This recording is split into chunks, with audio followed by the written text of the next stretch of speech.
Good afternoon, and welcome to the Roadmap to End Poverty, a presentation of our 5-year strategic plan. My name is LaShonda Mays, and I am the VP of Philanthropy at Community Action Partnership of Orange County. Thanks so much for joining us. I am proud to introduce our President and CEO, Gregory C. Scott, who will share about our roadmap over the next 5 years. Mr. Scott has been the president and CEO for Community Action for more than 4 years. He grew up as a child in poverty in Paterson, New Jersey. He has committed his life's work to helping end poverty in communities and uplifting others. Thank you for joining us today, and I hope you enjoy the presentation. Awesome. Thank you so much, LaShonda. Yes, give her a hand. I am super excited to be here. Again, my name is Gregory Scott. I proudly and humbly serve as the President and CEO for Community Action Partnership of Orange County. Today's important. It's important because we get an opportunity to kind of share our thoughts, our strategies, our dream on how we want to really impact the community going forward. Our organization was born out of the war on poverty. In 1964, it was a direct response to poverty happening during the civil rights movement. This response was not about a moral failure on a people living in poverty, but it was about a social failure on us as a country. This is about economic justice. This is about being a game changer and changing people's lives. Being one who was born in poverty, I have hope. And I know that with the work that we're doing, the impact that we're having on people's lives, whether it's food insecurity, whether it's housing, whether it's homelessness, we can go down the list of things that we see that's happening in our country today. And so today's important because we get a chance to put in the atmosphere the impact that we want to have as an organization. Again, being born out of war on poverty, we're part of a national network of about 1,000 community action agencies across the country who are making a difference. So for over 55 years, we have boots on the ground of people who are making a difference. This war is unconditional. It's not a maybe, it's not what if, it's an unconditional war to really change people's lives and change the trajectory of families who never have to live in poverty again. Does that make sense? Y'all with me? Yes. All right, let's move forward. So I talked about kind of our history there. But if you look at recent events, you look at what's happening in the world, I talked a little bit about what was happening in 1964 during the civil rights movement, during a lot of racism that happened during that time period. But even if we look at what's happening today, Buffalo, New York, a group of senior African Americans shot down just going to the grocery store. Texas, when those children woke up that morning and they were going to go to school to see their friends, to study, those teachers, those administrators, when they woke up that morning, the last thing they thought that this could be their last day at a school. This is not 1964. This is 2022, right here in Southern California. Going to church and being met with a gun at church. 3 places that you think would be safe in our community: the grocery store, the school, and the church. And so we're seeing remnants of even what was happening then. We still see it today in 2022. This is why our work is so important as we move forward, because the war has to be intense, even more intense than it was then, in my opinion. So many of these events oftentimes happen in low-income communities. They normally happen where people who many times cannot defend themselves. Seniors that rely on food in that community, if that grocery store goes away, it creates a food desert in that community. That's why this is important. It's usually racially motivated. Many times it's racially motivated. So again, we can go down a list of why. And after everything that I've talked about, everything I just shared with you, and I have so much more, I can talk about this all day, we still are dealing with inflation. I went to get gas the other day, it was $6.99. Eggs are doubled, food is doubled. So if you even look at inflation, for people who are already struggling, dealing with poverty, imagine what their lives are like. And don't forget, we're still in COVID-19. That has not gone away. We have a baby formula shortage. We have families and single moms who need diapers. And so when you think about the work that we're doing, again, I'm not talking 1964, I'm talking 2022. You can see that we need to be the miracle that families need right now. Not tomorrow, not next month, because some kid is gonna go to bed tonight hungry. Some senior is gonna go to bed tonight hungry. Somebody's gonna sleep on the streets of even Orange County tonight. So this is not a next year, this is not 10 years from now, although our plan is a 5-year plan. This is right now. So we're through a few phases as relates to how we develop our roadmap out of poverty. We did assessment and a lot of analytics. We looked at the data. We did a needs assessment in terms of what was really needed in the community. And we did it from the people who we serve to really see what are some of the needs, what are some of the analytics, what's the trend as it relates to economic justice, what's the trend as it relates to unemployment, what's the trend as it relates to housing, all those things, and kind of looked at those analytics. The next thing we did was then we started the actual strategic planning and putting goals and objectives together and our strategic drivers together to really make this make sense for us. And then we document it, and then we move forward with the plan, which is what you're going to see parts of it today. So it all starts with equity, with our equity drivers. It's a commitment to equity. It's a commitment to a level playing field for those who are without. It's implementing what we call our epic values of excellence, being proactive, being innovative, and being collaborative. Those are values that we breathe, we live as part of our DNA every single day. It's looking at our work and looking at our approach to our work. There's a lot of programs out there. We can have a lot of programs even within our own agency. But what's going to be our methodology to really help families go from point A to point Z? How do we walk them through that? And we're looking at doing it through a whole family approach, or some people call a second generation approach. But really looking at our methodology, looking at how we're doing our work, how do we really how we leverage our resources together programmatically to really help families move forward. And then we want to make decisions based on good data. As leaders, oftentimes you can't make every decision based on data, but data gives you a foundation. It tells you something. It tells you a story. It gives you input into the decision-making process. So we want to be able to have good data so we can make good decisions and prudent decisions going forward. What am I missing?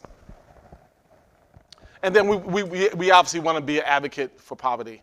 We want to be the organization that when people think about poverty and think about the organizations making a difference, we want them to think community action partnership. That's who we are. That's who we've been for 55 years. That's who we want to be going forward. So there were 4 strategic drivers that got us to where we are. One was about economic mobility and innovation, workforce development, financial empowerment. So we're going to really lean into economic mobility and innovation for the people that we serve. The next big driver was really driving our decisions and driving our strategy is around family and youth empowerment. A focus on the family, but really helping young people get the education that they need, because I believe education is a pathway out of poverty. And using education as a driver, youth leadership development as a driver, helping the whole family. Remember, we have a whole family approach. How do we help the entire family move forward? So a big focus on family and youth empowerment. Health and community resilience, food security. And hunger is a major initiative and strategy that we are wrestling with. When we think about housing, major driver. When we have some families where they're spending 50, 60% of their income on housing, and then they have to make a decision about food or medical expenses, or children's clothing to prepare them for school. Those are issues for people who are dealing with poverty. So we want to level the playing field. We want to have a healthy and a resilient community to make sure those safety net things that families need, that they're getting exactly what they need. And then obviously, we can't do any of that without raising the organizational capacity, our brand awareness moving forward. 2 years ago, we rebranded our organization, new logo, new mission statement, new vision statement. We reintroduced ourselves to the community. That was important for us to even be here today. What we did 2 years ago was important for us to be here today. So a big part of our strategic plan also includes that. So again, I talked about economic mobility and innovation as a big part of what we do. But here's what I've also learned. Nothing we do, we can do by ourselves. And a big part of our values, about collaboration, is also about partnership. And so we have one of our partners here today who's going to talk to us a little bit about economic mobility and innovation. And so I want to introduce Monica Nunez, who's a senior manager of community engagement for Southern California EDISON, one of our big supporters. So Monica, please join me. Thank you. Thank you so much for having me. Please have a seat. Good morning, everyone. Well, Monica, Yes. I am excited to have you. Thank you so much for coming. Thank you for having me. Tell me a little bit about your role at SCE. Sure. I'm a senior manager of community engagement. My job is actually to reinforce established relationships with partners, create new ones, and with a DEI focus. Mm-hmm. So diversity, equity, and inclusion, really focusing on the equity part. Awesome. Yes. So I understand that there's a program out there for line workers. There is. And you've played a major role in kind of getting that off the ground and making it happen. Talk to us a little bit about what is the line worker program? So the EDISON Line Worker Scholarship Program is something that I was very fortunate to be able to build from the ground up. We had a $1 million shareholder commitment from EDISON International in response to the 2020 social unrest and really looking at equity and social and economic injustice for underserved population. So from the ground up, I worked with law, HR to focus on partnering with the Los Angeles Trade Tech College for a 9-month certificate, really looking at how we can pay for Class A license as well as the tool belt, everything that's needed for the future employees who graduate. And we made the commitment that we would hire 12 graduates. However, we've also made it clear to them that they were not obligated to us. Mm-hmm. This was for the community good and for their families and for economic mobility. Wow. So we love the fact that they come to work for us, but they could go work for a different utility or worked for a subcontractor. So this was really about lifting folks out of where they were at and giving them a trajectory. Now I will share that that job starts at about $34, and that is the floor. It is a union job in partnership with our local 47 IBEW. That's amazing. So you're telling me I can go through the line worker program, Yes, sir. go through the process, get my tool belts, get all these skills, and now I'm able to go into the world, whether it's at SCE or some other place, and really get a $34 an hour job. And that's the floor. And that's the floor. That's the floor, with the idea starting as a groundman position and getting all the way to line worker. So for me, this was very much a passion project because I too am a big advocate of making sure that we're giving people the tools, the education to help propel them into bigger and better things for their families and themselves. That's awesome. That's awesome. Mm-hmm. Well, I know we've had a lot of conversation as part of our strategic plan moving forward.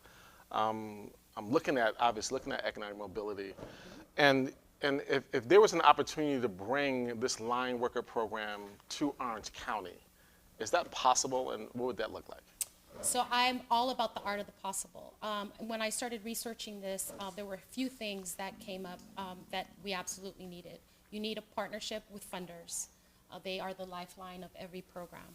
You need an employee of choice. So for us, we would love to be the employee of choice, but a partnership with future partners with regards to employing people who go through a program. And then you need the academic, whether it be a certificate or a trade school or a community college, so that the identified folks who are part of the program, those are pretty much the three things that you would need just to make sure that people have a job at the end of their certificate program. Wow, that's amazing. That's amazing. Well, Southern California Edison has been a big supporter of our organization. And obviously of the community. So tell me a little bit, how do the scholarships work? How does someone apply to get the scholarship? Sure. So we just finished with our first cohort. So the inaugural cohort was the one that I managed. I handed it over to our philanthropy team because community engagement is part of philanthropy at Southern California Edison. It's going to get bigger and better. The first 2 years were focused on African American, but we plan to also open it up to other underrepresented communities in skill craft. So a person needs to have a driver's license, be at least 20 years old, because you need to be at least 21 to get the Class A license. So since it's a 9-month I barely program, made it. I barely made it. Barely made it. In addition to we give preference to folks in California, but I did have one gentleman who was from Las Vegas. And so they just graduated. I'm very proud of that cohort. And then obviously finish the program and go through all the regular employee not tests, but basically assessments to become an Edison employee. And then they start in a place that they prefer or that works for them and their family. We do our best to accommodate them. And then from there, they start working like a regular employee. Outstanding. Yeah. Outstanding. Well, this is the kind of partnership and work in terms of really making a difference in people's lives. I mean, this really moves the needle for those individuals living in poverty who want to make a career change or want to get into a career, even without going to get your 4-year degree. Absolutely. Yeah, they can go through this program and really change their lives in many, many respects. Absolutely, and the thing that we focus on was access and opportunity because, 4-year college may or may not be for everyone. Absolutely, that's and right. that is okay. There's trade schools. There's schools like the LA Trade Tech as well as other community colleges that offer programs. I will say that not only with line worker, but cybersecurity is going to be another area where there'll be another opportunity for folks to get really good paying jobs. Awesome. That's amazing. Yeah. Well, Monica, thank you so much for sharing with us today. Is there anything else you want to share that we need to know? Well, one last thing. There are some gentlemen up there that I'm very proud of. That's our cohort 1, but I also have a video to show before. Oh, absolutely. I'd like to cue that up, please, if possible, so you can see one of the assets that we created with one of the gentlemen from our team. Hey guys, I just won the Edison Line Worker Scholarship. Let me show you how it changed my life.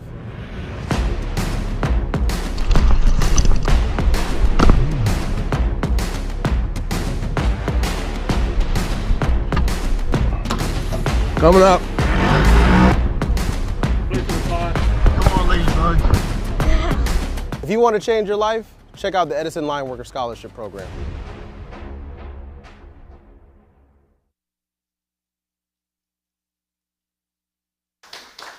Well, that tells the story right there. So thank you so much, Very Monica. good. I Well, really thank you appreciate for the it. opportunity. Thank you.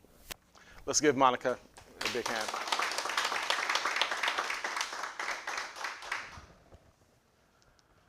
So our next kind of focus, as we've talked about in the past, has been kind of about family and youth empowerment, and certainly why this is important.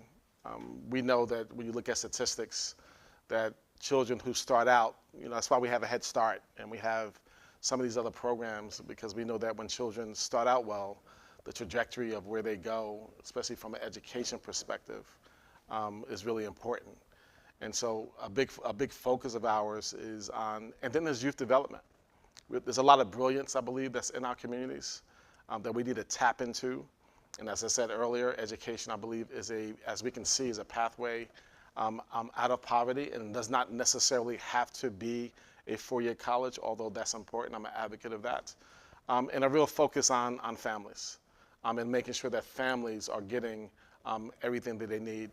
We also talked about health and community resilience and making sure that those key things that individuals and families and seniors need just to create some equity around hunger and around food security, around paying our utility bills. We also do a lot of work around helping families have healthy homes. So there's a lot of work that kind of goes into filling in the gaps for those families that we serve on a daily basis.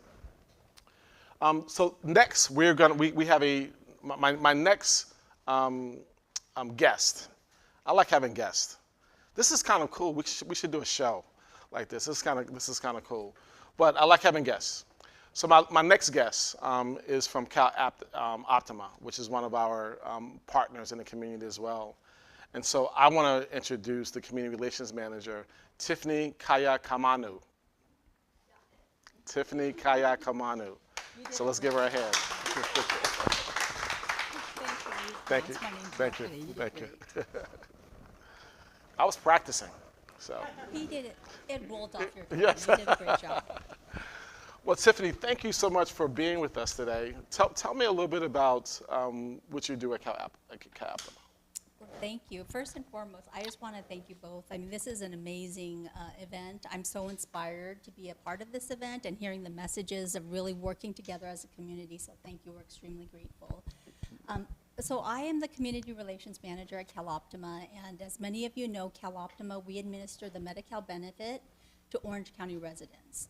And especially during the pandemic, we recognize the need for health care, but certainly because of the pandemic and the economic climate, our membership has grown significantly. So we're providing health coverage to nearly 900,000 Orange County residents. Wow. Serving 1 in 4 adults and 1 in 3 children. Wow. Yes. That's amazing. It Amazing. is. So I know that there's a huge kind of focus on CalFresh. Explain to us what is CalFresh and why is that so important? Well, you know, CalFresh is a program that's state and federally funded, and essentially it allows individuals in the community, you know, based on need, to have access to food resources. Mm-hmm. And we know that that is really the foundation of good health. And Social Services Agency, they administer the benefit, they do the eligibility and enrollment. You know, CalOptima, you know, during the pandemic, we really wanted to look at the whole person. Mm-hmm. And we recognize that, you know, it's really hard for our members to think about going to a doctor's appointment, mm-hmm. doing their health screenings when there isn't food on the table. Right. And so, you know, we wanted to look at our members' needs. We know that food insecurity was exacerbated by the pandemic, mm-hmm. mental health, among mm-hmm. other issues. And so as an organization, this was a social determinant of health that we wanted to prioritize for our members. Yep. So our board approved a $2 million CalFresh Outreach Strategy in March. Wow. And in working with Social Services Agency over the last 2 years, we identified that of that 900,000 members, about 344,000 members were potentially eligible but not yet enrolled. Wow. Yes, and it makes you think, wow, these are the same community members that qualified for Medi-Cal based on need, but yet they're not enrolled. So what can we do to make a difference? Yep. What is I mean, that's a huge number of people who are eligible, mm-hmm. but yet not enrolled. What do you think are some of the barriers to that not being enrolled and getting that benefit? You know, that's really interesting. You know, we've been working with Social Services Agency to answer that magic question, because I believe from the data it shows that in California, about 70% are enrolled, but Orange County, it's a much lower percentage, closer to 30%. So something's happening in Orange County, and I think, you know, a lot of it, what I've learned through this process, is about education and access, and to your point about equity. Yep. You know, I mean, there's definitely a divide, and if, you know, how do you ask for something, number one, that you don't know exists? Right. But then also, how do you access it? Yep. Right? So Yep. I think our CEO, Michael Hunt, is extremely passionate about this initiative, and he has set a goal to enroll 100,000 members by the end of the year. Wow. Wow. Yes, That's and incredible. we can't do it alone. So That's we right. certainly, this is an excellent conversation where we can really work together and leverage these relationships to serve our community. Wow, that's awesome. That's awesome. Is there a video? Are we showing a video? No video.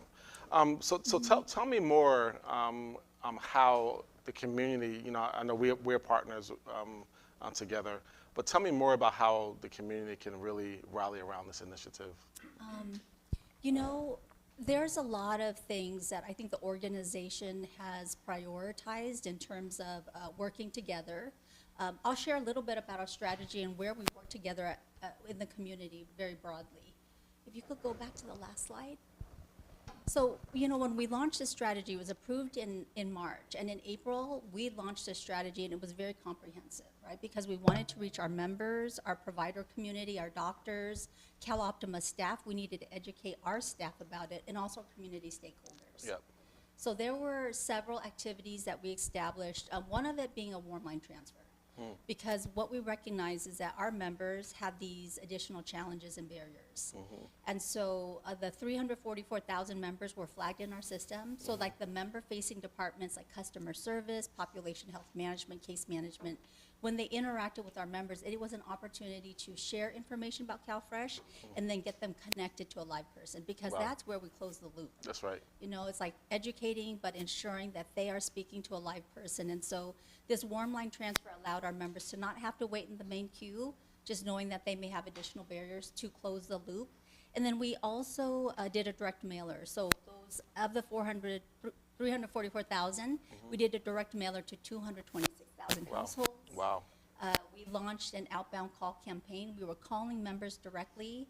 And then the text message campaign, I think, is going to answer some questions for us, because we texted our members and it was very interactive. And we asked questions about, you know, what were some of the gaps? What were some of the barriers? You know, was it that they didn't know it existed, that it didn't apply, the application's too long? We really want to be able to identify, like, what are some of those gaps and what are some of those barriers, and so we could address that.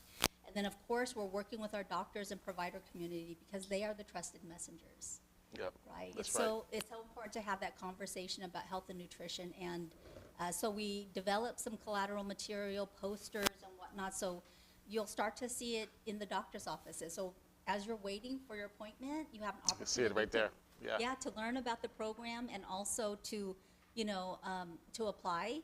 But also we wanted to focus on our members, certainly, but really the community at large. Yep. Because anyone would be able to get this information, and so it was really serving the community. That's awesome. Yeah. So it sounds like it's not just a lot of dollars have gone into this effort, but a lot of work behind the scenes, the administration, because I can imagine for some families, just the application process could be discouraging. Have you found that to be one of the barriers?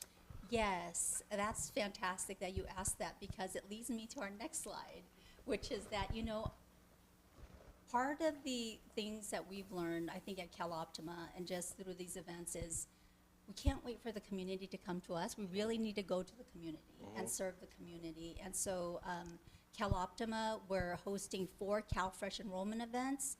We just finished our 3rd one on Saturday, and our last one for this series, for this fiscal year, will actually be in the city of Garden Grove at the H. Lewis Senior Center. And, you know, it was interesting, because I remember as we were organizing the event, people were like, well, how many people are going to come? It's like, okay, I hope 500 people come. At our very first event at the Delhi Center in Santa Ana, we had about 1,500 people. Wow. Triple the amount. 1,500 people. Wow. And I can't thank you enough, because Community Action Partnership really showed up in a big way. You donated 400 food boxes at these events, and diapers, Tom Diaper Store. You were there. All of the diapers were distributed, all the food boxes, and we also wanted to address our members' comprehensive needs. So we built in a mini resource fair component, sharing resources for mental health, basic needs, programs for children and older adults, because we recognized that there was a service gap for children and families and older adults. And it was an event to celebrate health and nutrition. Yep. So we had face painting, balloon artists, and magician. We, you know, had CalOptima bags Wow. with healthy snacks. Yep. And there were people there who waited for 2 to 3 hours Wow. to see a CalFresh representative. And we have social services agency. It's been a great collaboration. At the events, we have 20 social services agency representatives and 10 community enrollers. Wow. And the need is so great. And that's what it is. It speaks to the need in the community. That's right. And Yep. so, you know, we are there in the community. We're there to serve. And one of the things that I learned as I was talking to people is that they thought this was the one chance to enroll in the program. Yep. And so what I shared is that social services agency is available, but we also developed a flyer with the community organizations that do this every single day from Monday to Friday. Wow. So a lot of it just has to do with educating the community and those access points, because these community partners are in the communities that our members and the community live in. Absolutely. You know, listening to you, there could be people who are in our audience, or people who are watching us right now, When you throw out all those numbers and and you talk about the need that's happening here in Orange County, most people would say, "This is Orange County. This is a land of influence, of not just influence but affluence." There are no poor people who are living in Orange County. What do you say to that? I say just walk in your neighborhood, walk in different streets, look around you. I think we get so comfortable in our own community that we're not looking beyond our community. Yeah. And I can tell you that during the pandemic, you know, my department, we are attending like 30 community collaboratives throughout the year. And it was really heartbreaking to hear about the mental health issues in the school sites and the, you know, food insecurity and, you know, people losing their jobs. It was so heartbreaking. And I think that the key is like, open your eyes, be open to the information, see how we can work together, really leverage these relationships to make a difference. Absolutely, absolutely. Well, Tiffany, you are amazing. You do some amazing work, both you and Monica, and I really appreciate you spending time with me and having this conversation today. This is important, so thank you so much for coming today. Thank you for the opportunity. Thank you.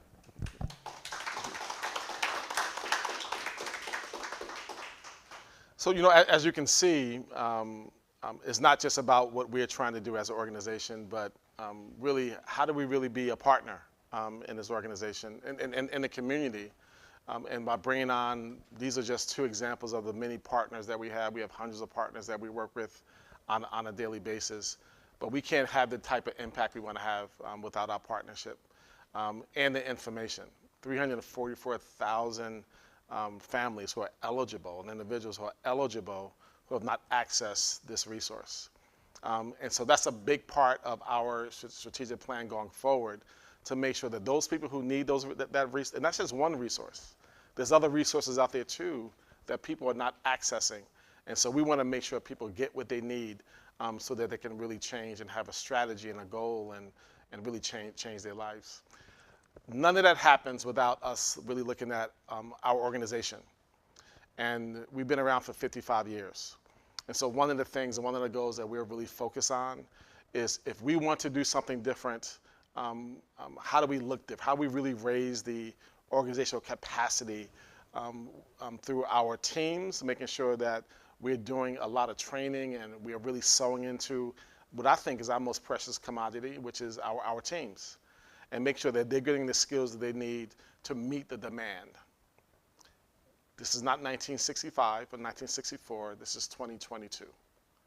And in 2022, there's a strong demand on us as an organization, as a community, as a nation, to really make an impact in the community.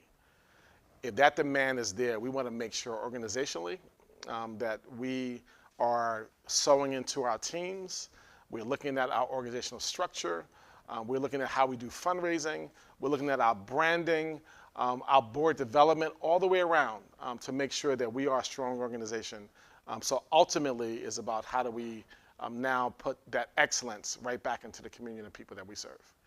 So again, I want to thank Tiffany, and I want to thank Monica, and I want to thank you for joining us on this day. This is an important day.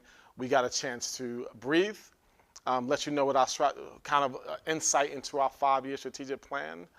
You will hear about this again. It's not something we're going to put on a shelf, but something we're going to model and focus on and be laser focused on these goals, these strategies over the next 5 years. So if you want to know what we're up to, look at those drivers: economic mobility, youth and family and youth development, we're organizational development and branding, healthy communities and resilience.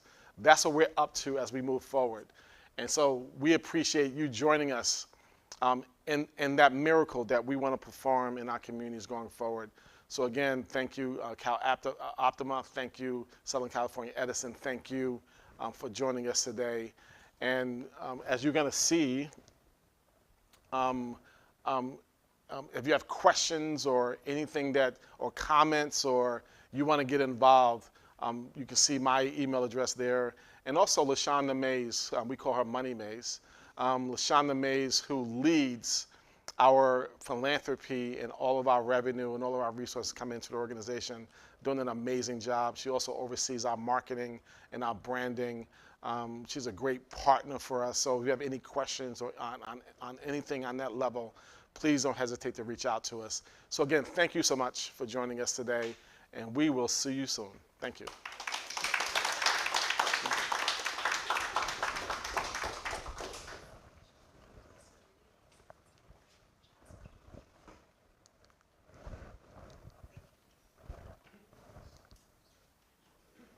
Okay. Hi, my name is Jasmine Perez.